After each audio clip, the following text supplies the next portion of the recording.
আলহামদুলিল্লাহ আল্লাহ সুবহানাহু ওয়া তাআলার দরবারে লাখ শুকরিয়া যিনি আমাদেরকে মাত্র হাজির করা সবুজ জামে মসজিদে জুমার নামাজে আসার তৌফিক দান করেছেন। এজন্য আল্লাহ সুবহানাহু ওয়া তাআলার দরবারে শুকরিয়া আদায় করে আলহামদুলিল্লাহ আলহামদুলিল্লাহ আরো আওয়াজে বলে আলহামদুলিল্লাহ আলহামদুলিল্লাহ।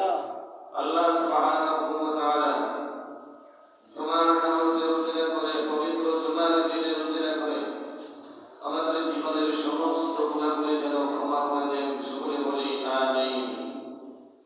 সম্মানিত হাজিরিন, আল্লাহ সুবহানাহু ওয়া তাআলা যদি তৌফিক দান করে তাহলে আজকে পিতামাতার খেদমত সম্পর্কে আলোচনা করার চেষ্টা করব, সকলে বলি আমিন আমিন। সম্মানিত হাজিরিন, পিতামাতা হচ্ছে ছেলে সন্তানের জন্য অমূল্য সম্পদ। ছেলে সন্তান ও পিতামাতার জন্য অমূল্য সম্পদ। উভয়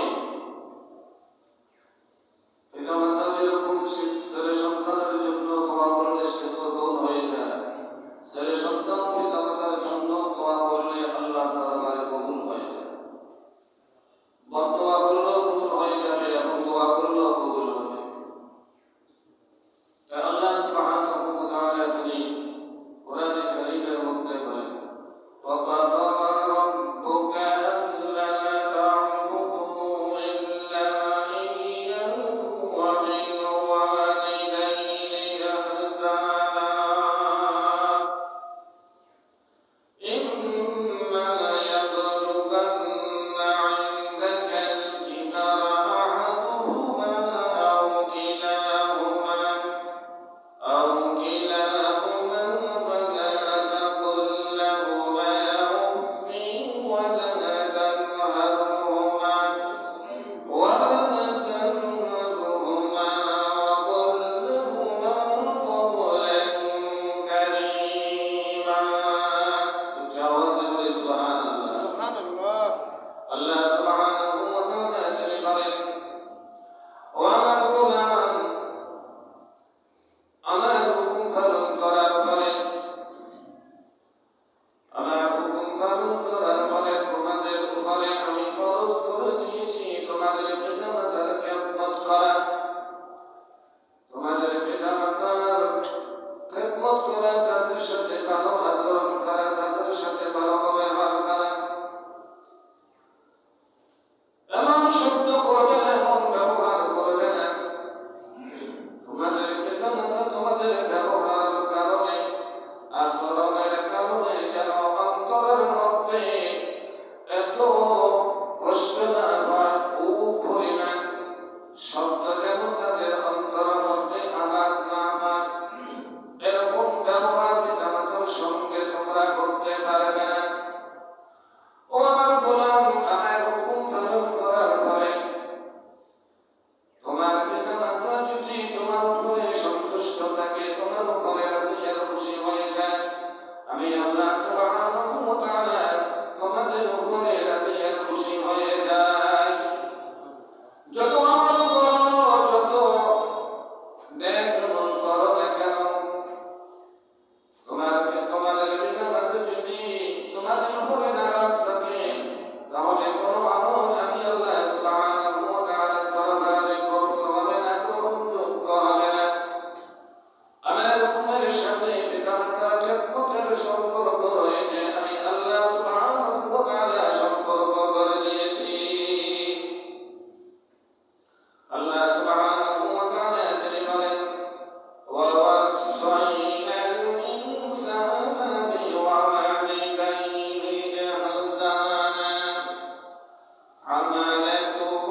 বেঁচে আছে, যার মা বেঁচে আছে তার জন্য একটি জান্নাতের দরজা খোলা আছে, যার পিতা বেঁচে আছে তার জন্য একটি জান্নাতের দরজা খোলা হয়েছে। যাদের পিতা মাতা, যাদের মাও নাই বাবাও নেই, দুইজনের একজন নাই, তারা বুঝতে পারে পিতা মাতার দুঃখ দরদ বেদনা কতটুকু। যখন ছিল তখন বোঝে নেই, আর এখন যখন পিতা মাতা হারা হয়ে গেছে, এখন আর সারা জীবন যদি সে কান্নার মধ্যে কাটিয়ে দেয়, এরপরেও পিতা মাতা আর ফিরে আসবে না। বিশ্বনবী সাহাবী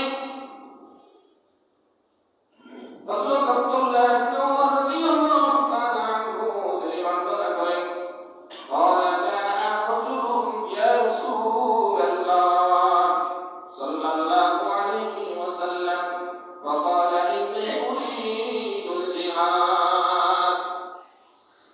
ওই সাহাবী এসে বলল, ইয়া রাসূলুল্লাহ, আমাকে অনুমতি দান করুন, আমি জিহাদে যাব, আমি জিহাদে যাওয়ার জন্য এসেছি, আপনার অনুমতি লাগবে, আমাকে অনুমতি দান করুন।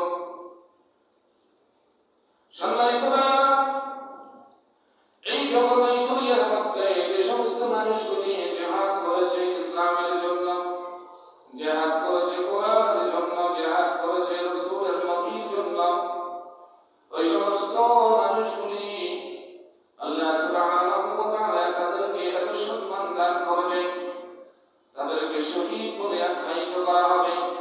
ওই সমস্ত মানুষগুলি যখন কিয়ামতের ময়দানে হাজির হয়ে যাবে, সমস্ত মানুষগুলি সারি সারি ভাবে দাঁড়িয়ে থাকবে। এই দাঁড়ানো অবস্থার মধ্যে 50,000 বছর কেটে যাবে।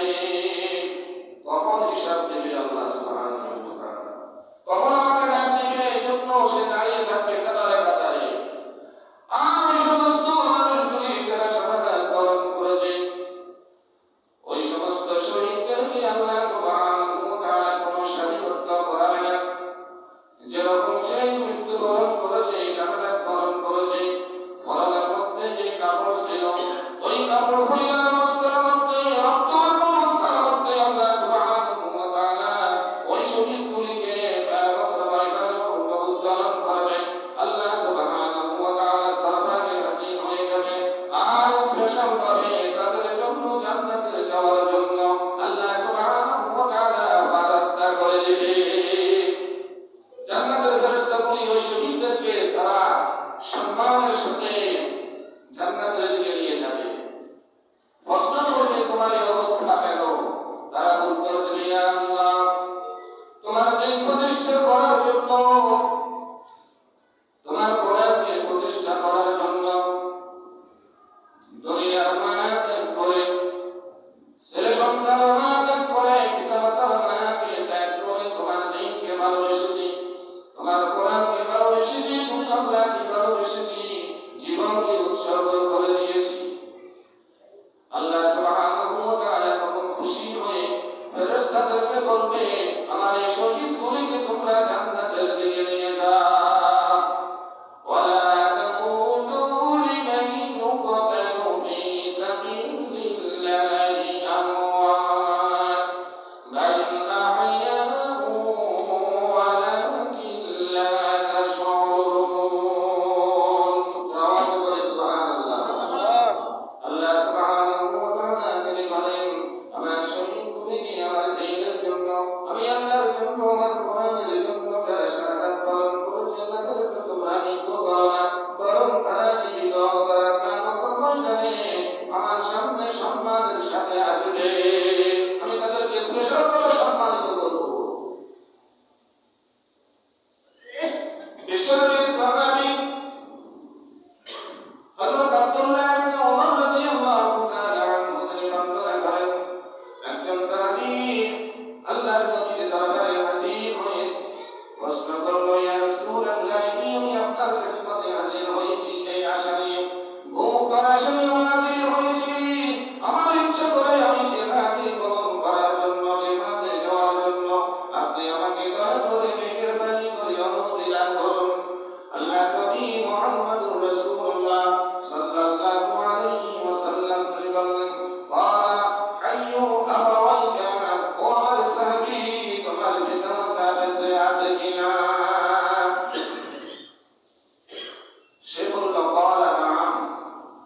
রাসূলুল্লাহ, হ্যাঁ আমার পিতামাতা বেঁচে আছে। বিশ্বনবী মুহাম্মদুর রাসূলুল্লাহ সাল্লাল্লাহু আলাইহি ওয়াসাল্লাম তিনি বললেন, তোমাকে জিহাদের ময়দানে যেতে হবে না, তোমাকে শাহাদাত বরণ করতে হবে না। তোমার পিতামাতার খেদমত করো, তোমার উপরে আল্লাহ সুবহানাহু ওয়া তাআলা রাজি খুশি হয়ে যাবে। আর যখন তোমার পিতামাতার খেদমত করে তাদের মন জয় করবে, তারা তোমার উপরে খুশি হয়ে যাবে। আল্লাহ সুবহানাহু ওয়া তাআলা তোমার আমলের মধ্যে জাহাদের সওয়াব দান করবে।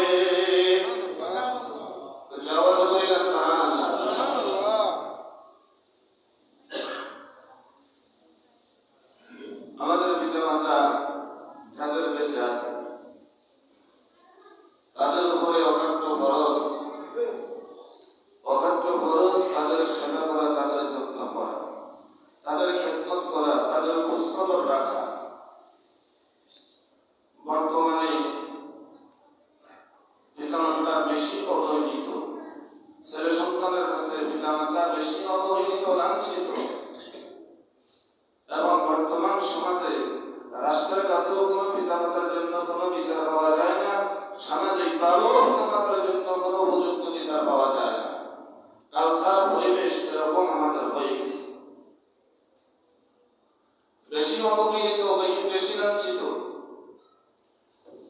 আপনি হাজির সাহেব হন আর যেই সাহেব হন না কেন, যত আমল আপনি করেন না কেন, সমাজের মধ্যে আপনি যতই শক্তিশালী ব্যক্তি হন, যতই কিছুই করেন না কেন, আপনার যদি পিতামাতার সাথে আপনি নাফরমানি করেন, পিতামাতা যদি আপনার উপরে নারাজ থাকে, তাহলে বুঝতে হবে দুনিয়ার জীবনেও আপনার জন্য জাহান্নামের টুকরা, মৃত্যুর পরেও কবর হবে আপনার জন্য জাহান্নামের টুকরা। এই জন্য বিশ্বনবীর সাহাবীকে বিশ্বনবী জবাব দিলেন, যখন প্রশ্ন করলো ইয়া রাসূলুল্লাহ, পিতামাতার উপরে আমার হক কি আছে, দায়িত্ব কি আছে? বিশ্বনবী বললেন, আলাহুমা জান্নাতুকা ওয়া নারুকা, তোমার পিতামাতা হচ্ছে তোমার জন্য জান্নাত আর তোমার জন্য জাহান্নাম। এখন পিতামাতা কি বেনামাজি না নামাজি, এই কথাটি বলেন। আল্লাহর ভক্ত নাকি আল্লাহর হুকুম পালন করে না আল্লাহর হুকুম অমান্য করে, এই কথাটি বলা হয় না। যদি আল্লাহর হুকুম অমান্য করে সে পিতামাতা যদি বেনামাজি হয়, সে নামাজের হিসাব আল্লাহর দরবারে দিতে হবে, আল্লাহ করবে। আপনি পিতামাতাকে নামাজের জন্য আহ্বান করবেন, দাওয়াত দিবেন, তাদের সাথে ভালো ব্যবহার করে তাদেরকে আহ্বান করতে হবে। কঠোর কথা বলা যাবে না, সে বেনামাজি হলে তার নামাজের হিসাব আল্লাহর দরবারে পিতামাতা দিবে, আপনাকে দিতে হবে না, আমাকে দিতে হবে না। ধিক্কারমূলক কথা বলা যাবে না যে এত কিছুই করি, এত কষ্ট করি, এরপরও আমার পিতা নামাজ পড়ে না, আমার মা নামাজ পড়ে না, বেনামাজি, এরকম ব্যবহার করা যাবে না। তার উদাহরণ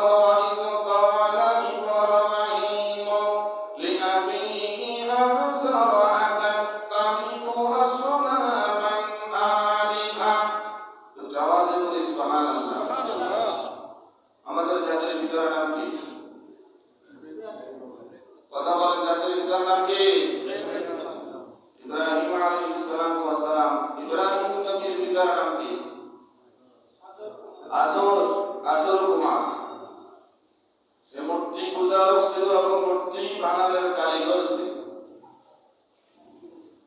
হযরত ইব্রাহিম আলাইহিস সালাতু ওয়াস সালাম তার পিতা আজর একজন মুশরিক, একজন কাফের।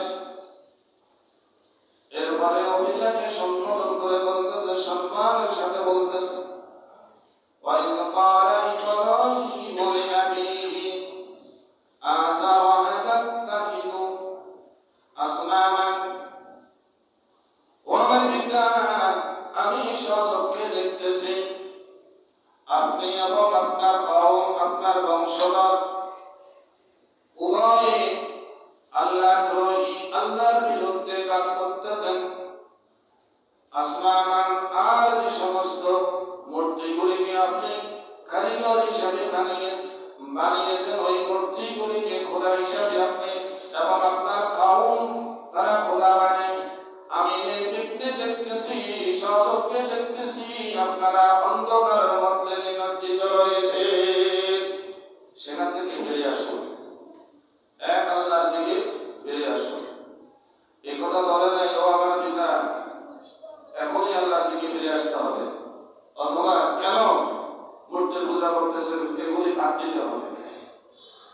সম্মান সূচক ব্যবহার করেছেন, ভালো ব্যবহার করেই পিতাকে সম্বোধন করেছেন যে আমি দেখতেছি আপনি এবং আপনার পুত্র, আপনার কওম অন্ধকারের মধ্যে নিমজ্জিত, আল্লাহর বিরুদ্ধে আচরণ করতেছেন, মূর্তির পূজা করতেছেন, সেখান থেকে ফিরে আসুন।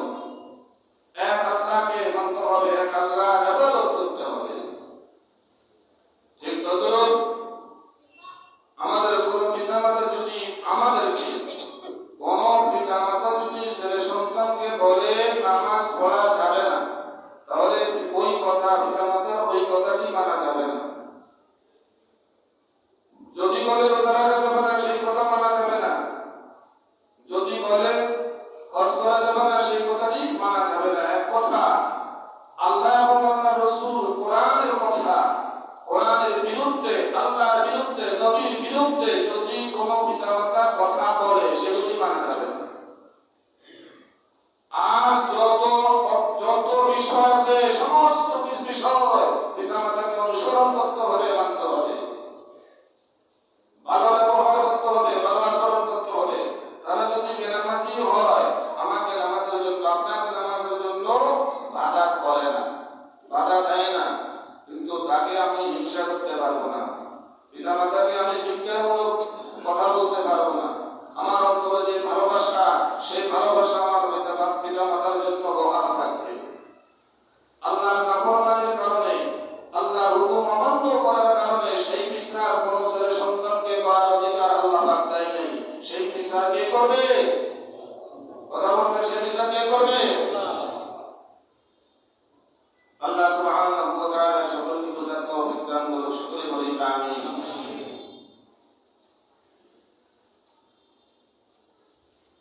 বিশ্বনবীর সাহাবী হযরত আব্বাস রাদিয়াল্লাহু তাআলা আনহু তিনি বর্ণনা করেন, قال رسول الله صلى الله عليه وسلم ما من ولد بر ينظر إلى والديه نظر رحمة إلا كتب الله। হযরত আব্বাস রাদিয়াল্লাহু তাআলা আনহু তিনি বর্ণনা করেন, বিশ্বনবী মুহাম্মদুর রাসূলুল্লাহ সাল্লাল্লাহু আলাইহি ওয়াসাল্লাম তিনি ইরশাদ করেছেন, কোন ব্যক্তি যখন মায়ার নজর যদি একবার তার পিতামাতার দিকে তাকায়, একবার তার পিতামাতার দিকে নজর করে, সম্মানের সাথে যদি তার পিতামাতার দিকে নজর করে, নেক নিয়তে যদি তার পিতামাতার দিকে যদি নজর করে, আল্লাহ সুবহানাহু ওয়া তাআলা ওই সন্তানের আমলনামার মধ্যে কবুল করেছে এমন একটি হাজার সওয়াব দান করবে। সুবহানাল্লাহ। আর সবাই বলেন সুবহানাল্লাহ। লাহু লিকুল্লি নাজরাতিন আজরাতুন মাবরুরা ওয়া ইন নাজরা কুল্লা ইয়াউমিন নিয়াতান। সাহাবায়ে কেরাম জিজ্ঞাসা করলেন, ইয়া রাসূলুল্লাহ, আমরা যদি প্রতিদিন যদি আমাদের পিতামাতার দিকে 100 বার যদি 1 বছর ভালো বছর যদি তাকাই, তাহলে কি সওয়াব পাওয়া হবে?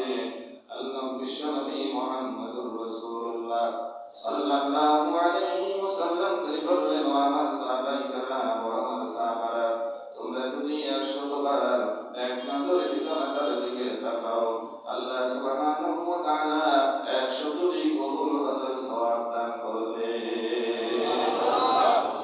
আওয়াজে বলি না সুবহানাল্লাহ। তাহলে আমাদের পিতামাতা যাদের বেঁচে আছে, আমরা অবহেলা করব না, সম্মানের সাথে দেখব। কথা বলেন, সম্মানের সাথে দেখব না অবহেলার সাথে দেখব। হযরত মুসা আলাইহিস সালাতু ওয়াস সালামের জামানা, হযরত মুসা আলাইহিস সালাতু ওয়াস সালাম আল্লাহ সুবহানাহু ওয়া তাআলার দরবারে প্রতিদিন তিনি আলোচনা করার জন্য দূর পাহাড়ে যেতেন।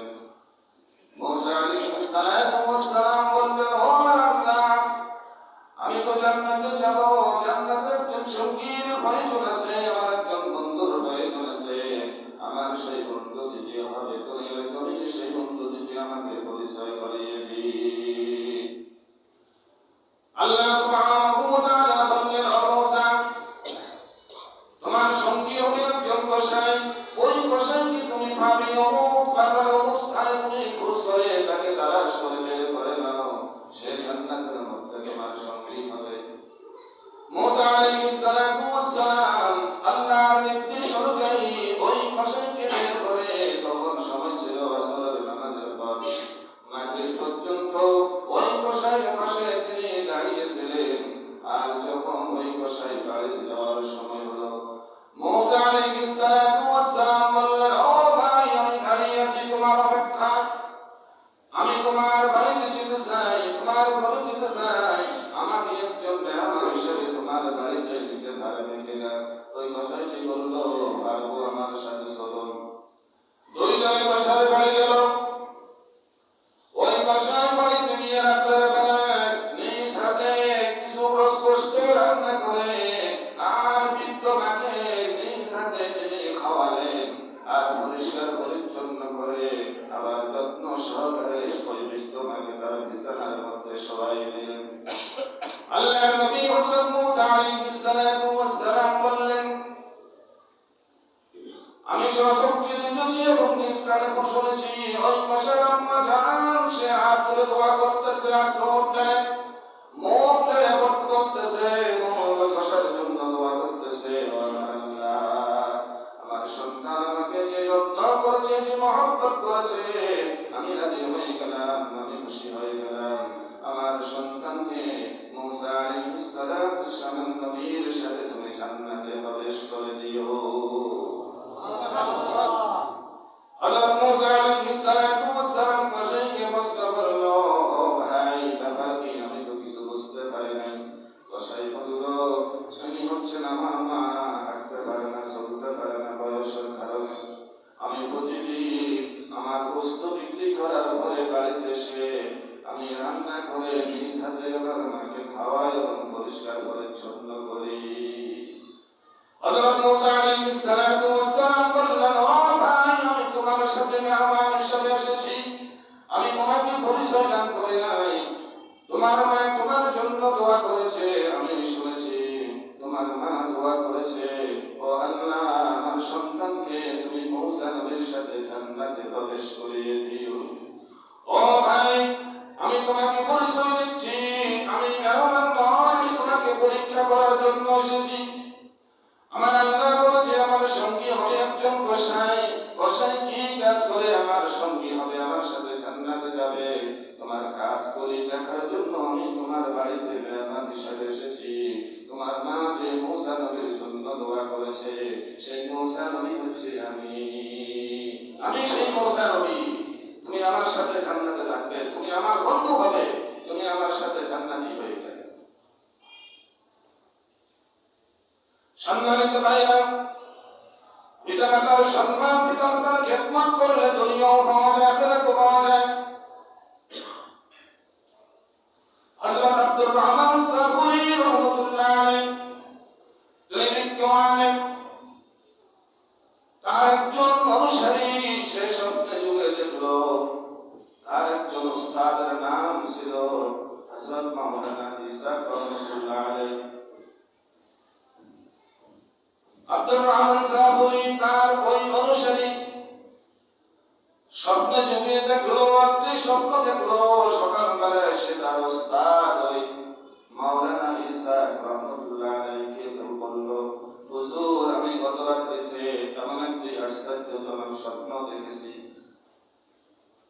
হযরত মাওলানা ঈসা রাহমাতুল্লাহ আলাইহি বললেন, কি স্বপ্ন তুমি দেখেছো, আমাকে বলতে হবে।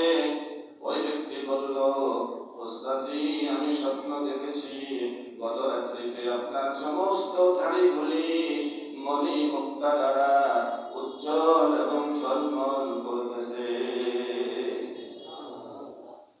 ওই হযরত মাওলানা ঈসা রাহমাতুল্লাহ আলাইহি তিনি বলেন, তুমি সত্য বলেছো, সাদাক্তা, তুমি সত্য বলেছো। লেউম্মি, গত রাত্রিতে আমার দাড়িগুলি দিয়ে আমার মায়ের পা মুবারক মুছে দিয়েছি। এই জন্য আল্লাহ সুবহানাহু ওয়া তাআলা সম্মান দান করেছে। আর আওয়াজটা বলেন না সুবহানাল্লাহ। কি বলছেন আপনারা? তো আওয়াজটা বলেন সুবহানাল্লাহ। কিন্তু আমাদের তো খবর নাই, বড়ই পাগল, এই জন্য কথা নিয়েই বসে থাকে। আল্লাহ সুবহানাহু ওয়া তাআলা সবাইকে বুঝার তৌফিক দান করুন। সকলে বলি আমিন। বিশ্বনবীর সাহাবী হযরত আলকামা রাদিয়াল্লাহু তাআলা আনহু তিনি অত্যন্ত অসুস্থ হয়ে গেলেন। তার স্ত্রী বিশ্বনবীর দরবারে এসে বলল, ইয়া রাসূলুল্লাহ, আপনার একজন সাহাবী আলকামা অসুস্থ হয়ে গেছে, মনে হচ্ছে তার শেষ সময়, হয়তো সে আর নাও বেঁচে থাকতে পারে। ইয়া রাসূলুল্লাহ, আমি আপনার কাছে এসেছি, আপনার সাহাবীর জন্য আপনি একটু দোয়া করুন। আল্লাহ সুবহানাহু ওয়া তাআলা যেন তাকে ঈমানের সাথে তলব করে আর না হয় সুস্থতা দান করেন।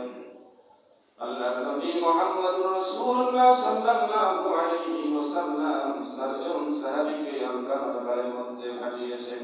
এক নম্বর হচ্ছে হযরত বেলাল রাদিয়াল্লাহু তাআলা আনহু, যে বেলাল মদিনা মুনাওয়ারার মধ্যে তিনি মুয়াজ্জিন ছিলেন, নবীর ফারুক ছিলেন, নবীর আশিক ছিলেন। দুই নম্বর হচ্ছে হযরত সালমান রাদিয়াল্লাহু তাআলা আনহু, তিন নম্বর হচ্ছে হযরত আলী রাদিয়াল্লাহু তাআলা আনহু, চার নম্বর হচ্ছে হযরত আম্মার রাদিয়াল্লাহু তাআলা আনহু। এই চারজন সাহাবীকে আল্লাহর নবী নির্দেশ দিলেন, তোমরা যাও আলকামার বাড়িতে, আলকামার অবস্থা কি তোমরা দেখে আসো। চারজন সাহাবী আলকামার বাড়িতে রওনা করেছে। আলকামার বাড়িতে যাওয়ার পরে তার অবস্থা দেখে তারা সকলে আলকামাকে কালেমা তলকিন দিচ্ছে, কালেমা পাঠ করাইতেছে। না, আলকামার জবান দিয়ে কালেমা আসতেছে না। সবাই পরামর্শ করে হযরত বেলাল রাদিয়াল্লাহু তাআলা আনহুকে আল্লাহর নবীর দরবারে পাঠিয়েছে বিষয় অবগত করার জন্য। হযরত বেলাল রাদিয়াল্লাহু তাআলা আনহু এসে বলল, ইয়া রাসূলুল্লাহ, আলকামার অবস্থা অত্যন্ত নাজুক, আলকামার অবস্থা মনে হয় শেষ অবস্থা। আমরা কালেমার তলকিন দিয়েছি, আলকামার জবান দিয়ে কালেমা আসতেছে না, সে কালেমা পাঠ করতে পারে না। বিশ্বনবী মুহাম্মদুর রাসূলুল্লাহ সাল্লাল্লাহু আলাইহি ওয়াসাল্লাম তিনি বললেন, ও বেলাল, আলকামার পিতা মাতা বেঁচে আছে কিনা? হযরত বেলাল বললেন, তার পিতা তো বেঁচে নাই, তার মা বেঁচে আছে, তবে বয়সের কারণে মৃত্যু হয়ে গিয়েছে। বিশ্বনবী মুহাম্মদুর রাসূলুল্লাহ সাল্লাল্লাহু আলাইহি ওয়াসাল্লাম হযরত বেলালকে বললেন, ও বেলাল, আলকামার মায়ের কাছে তুমি যাও, আমি নবীর সালাম আলকামার মাকে পৌঁছে দাও, আর বলবে যদি সম্ভব হয় আলকামার মা যেন আমার কাছে আসে, আর যদি আসতে না পারে আমি নবী মুহাম্মদুর রাসূলুল্লাহ সাল্লাল্লাহু আলাইহি ওয়াসাল্লাম আলকামার মায়ের কাছে যাব। হযরত বেলাল যখন আলকামার মাকে সালাম বললেন, আর যখন বললেন বিশ্বনবী আপনাকে যাওয়ার জন্য বলেছে, যদি সম্ভব হয়, আলকামার মা চোখের পানি ছেড়ে দিয়ে বলল, বিশ্বনবী মুহাম্মদুর রাসূলুল্লাহ সাল্লাল্লাহু আলাইহি ওয়াসাল্লাম আমাকে যাওয়ার জন্য বলেছে, এর চাইতে সৌভাগ্য আমার আর কি হতে পারে? কষ্টে হলেও আমি নবীর দরবারে যাব। ওই আলকামার মা বিশ্বনবীর দরবারে যখন আসে হলো, ওয়ালাইকুম সালাম সম্বোধন করার পরে আল্লাহর নবী মুহাম্মদুর রাসূলুল্লাহ সাল্লাল্লাহু আলাইহি ওয়াসাল্লাম বললেন, ও আলকামার মা, আমি আপনাকে জন্য আসার জন্য বলেছি, আপনার সন্তান তো এখন শেষ মুহূর্ত, আপনার সন্তানের জবান দিয়ে কালেমা আসতেছে না। আপনি বলো আপনার সন্তান আলকামার কেমন রোগ ছিল? আলকামার মা হাওয়া করে কান্না করে চোখের পানি ছেড়ে দিয়েছি, ইয়া রাসূলুল্লাহ, আমার সন্তানের মতো এত নামাজি আমি অন্য কোনো মানুষকে দেখি নাই, আমার সন্তানের মতো এত রোজাদার আর অন্য কাউকে দেখি নাই, আমার সন্তানের মতো এত দানশীল আর কোনো ব্যক্তিকে আমি দেখি নাই। বিশ্বনবী বললেন, সব কিছু আমি শুনেছি, আপনি বলুন আপনার সাথে, আপনি মা হিসাবে আপনার সাথে আপনার সন্তান কিরকম আচরণ করেছে? আলকামার মা বলল, ইয়া রাসূলুল্লাহ, আমার সন্তানের মধ্যে এই দুর্বলতা ছিল, আমি মায়ের চাইতে তার স্ত্রীকে বেশি প্রাধান্য দিয়েছি।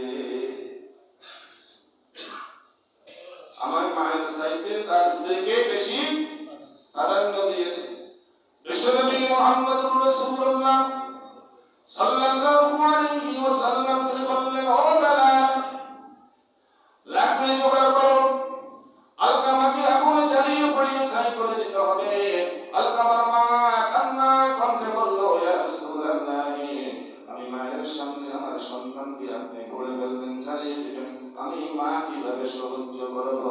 বিশ্বনবী বললেন, ও আলকামার মা, তোমার মা ঈমান হারা হয়ে মৃত্যু, তোমার সন্তান ঈমান হারা হয়ে মৃত্যুবরণ করতেছে, সে জাহান্নামে যাবে। জাহান্নামের আগুন অতি ভয়াবহ, অতি কঠিন, তার চাইতে দুনিয়ার মধ্যে জ্বালিয়ে পুড়িয়ে ছাই করে দিলে অত্যন্ত ভালো হবে। আলকামার মা বলল, না না, আমি মায়ের সামনে আমার সন্তানকে কখনো আগুনে পোড়া যাবে না। বিশ্বনবী বললেন, ও আলকামার মা, তাহলে যদি তুমি রাজি না হও, এই মুহূর্তে তোমার সন্তানকে তুমি মাফ করে দিতে হবে, ক্ষমা করে দিতে হবে। আলকামার মা কান্না জড়িত কণ্ঠে বলল, ইয়া রাসূলুল্লাহ, আল্লাহকে সাক্ষী রেখে আমার জান, আমার মাল আপনার উপরে কুরবান হয়ে যাক, এই মুহূর্তে আমার সন্তান আলকামাকে আমি ক্ষমা করে দিলাম।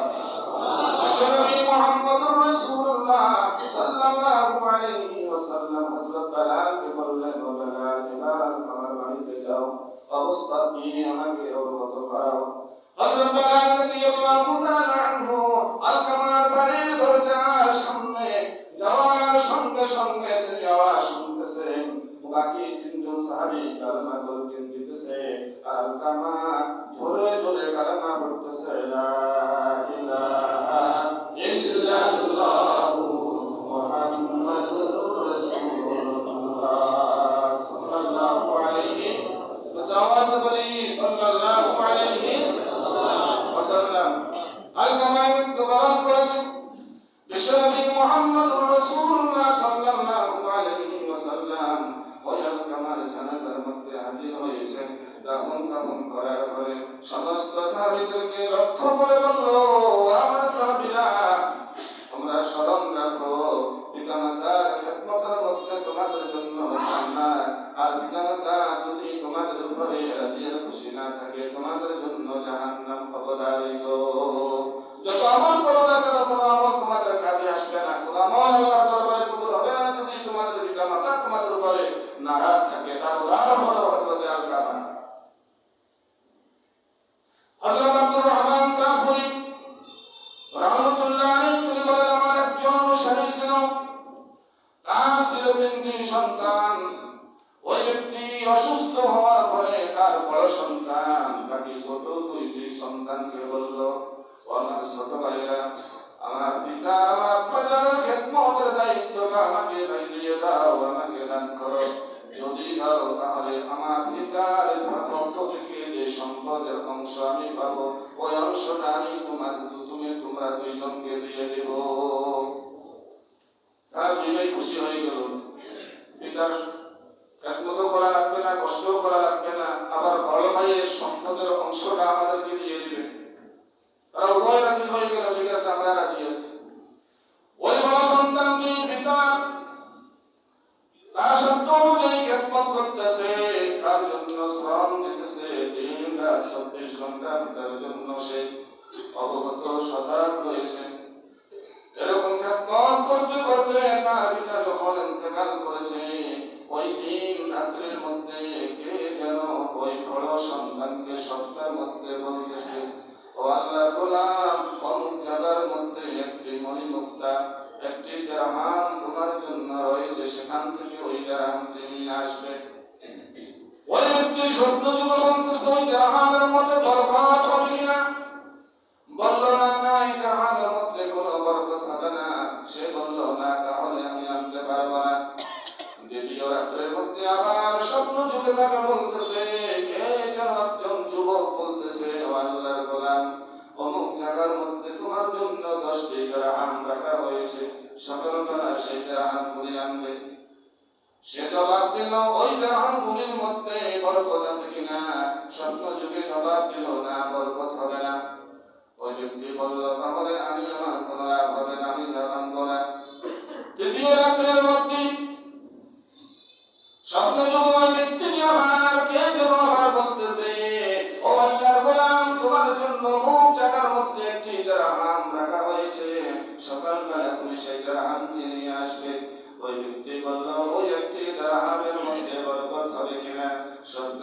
ধন্যবাদ দিল, ওই একটি দিরহামের মধ্যে বরকত হবে।